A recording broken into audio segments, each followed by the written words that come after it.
بسم اللہ الرحمن الرحیم۔ Welcome to Zee voice.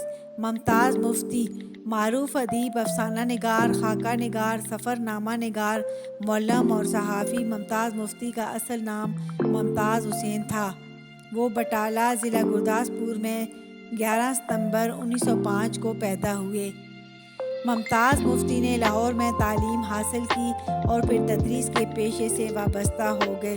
کچھ وقت فلمی دنیا میں گزارا اور پھر مختلف سرکاری اداروں میں خدمات سر انجام دیتے رہے۔ ممتاز مفتی کا پہلا افسانہ جھکی جھکی آنکھیں 1936 میں شائع ہوا۔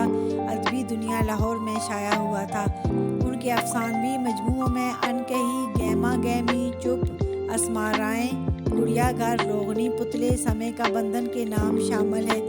ان کے علاوہ دیگر تصانیف میں سوانحی ناول علی پور کا ایلی اور الک نگری، سفر نامے، لبیک اور ہند یاترا شامل ہیں۔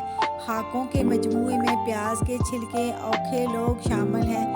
حکومت پاکستان نے ان کی خدمات کے سلسلے میں اعتراف کے طور پر انہیں ستارہ امتیاز عطا کیا۔